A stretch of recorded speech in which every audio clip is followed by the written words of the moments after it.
Hi, I'm Dr. George Yancey. Let's share some paradigms.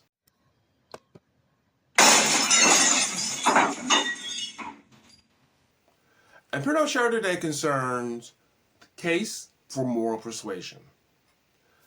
And to be specific, I'm talking about the Christian case for moral persuasion. Something that while there's research showing that moral persuasion is a superior approach, I believe as a Christian is the approach I'm called to. And I think that my understanding of the world, the way that the Bible paints it, makes me more convinced that moral persuasion is where we want to go. Okay, so as I've mentioned in other videos, we can try to change people through power, or we can try to change people through moral persuasion. Power is when you force someone to do something that they normally would not want to do, but you have something that forces them to do that. There's a lot of ways we talk about power. The most basic, blunt, physical power. A bully comes and you don't want to give the bully your lunch, but that bully may beat you up if you don't give him the lunch. But but that's the simplest form. There's financial power. People will pay you to do something you don't normally want to do. Going to work. Most of what we do at work is not something we want to do, but we're paid money. There could be legal power. The law compels you to do things you don't want to do. There could be social power. There's social pressure to be. You get the idea, right? That's power. We can use power to get people to do things we want them to do. And there are times in which we need to do that. But whenever possible, we should use moral persuasion. Let me give an illustration from my life of a time where I did use power and should have used power, but I knew how shallow that power was. When I was teaching as an adjunct in San Antonio, I was driving home from work one day. And I pulled over to get gas.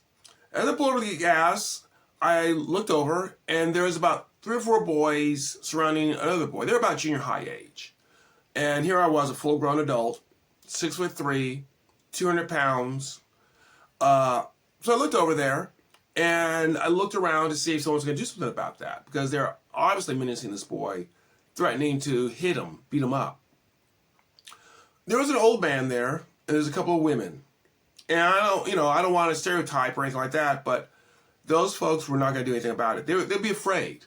Once again, I'm 6'3", 200 pounds. So I knew that if anything was going to happen, anything was going to be done, it had to be me. I walked over, I looked at the boys who were menacing him and said, "Hey, leave him alone. I'm going to the store. I'm calling the police." The boys tried to front a little bit. I mean, you don't want to back down immediately, but I could see that they weren't going to attack me or anything like that. So I repeated once again, "Did you not hear me? I will go in there and call the police. You leave him alone." At that, the boys backed away and went off. I used a couple of types of power. The threat of legal power, and there's an implicit threat of physical power. Yeah, there are 3 of them, but they were all smaller than me, and none of them wanted to take the first hit if it came to blows. I did not want it to come to blows, trust me. That was not my goal. But using my size, my frame, I could be intimidating in that way. This type of power was necessary. I did not have time to engage in moral persuasion to help try to convince those boys that this is not the right thing to do. It's not the moral thing to do. It's not the effective thing to do. I didn't know what their beef was with this boy. Maybe this boy did something to them. I don't know. I don't think that boy did anything that warranted this type of bullying. But I didn't have time for moral persuasion. I did not want that boy getting beaten up. So I used power appropriately. And for a short period of time, I accomplished my goal. The boy was not safe from being beaten up. But let's think about this. Now, remember, all this is, I'm talking about an appropriate time to use power. This is not a case where I'm saying I should not have used power. I should have used power. However, what's to stop those boys from finding this kid at a later point and beating him up? Have they really changed? Have they gone from kids who think bullying is okay to kids who think they realize that bullying is not right? No. I've applied a temporary solution, a needed temporary solution but a temporary solution nonetheless. The Bible talks about human depravity. Human depravity is we want to do what we want to do. And power can stop us, but unless we get to that core of our morality, morally convince people of what's right and what's wrong, change will not be enduring. Before we go on, let me just mention that I hope you're enjoying this. If you do, please like this video. If you like the things I talked about, go look through my channel. If you like it, please like the channel. Leave a comment. Agree, disagree, leave a comment. Let's get a conversation going. Okay, so let's get back to the topic at hand. Power is sometimes needed. None of my talk about moral persuasion should be used to say I'm arguing that we should never use power. I'm raising 3 boys right now.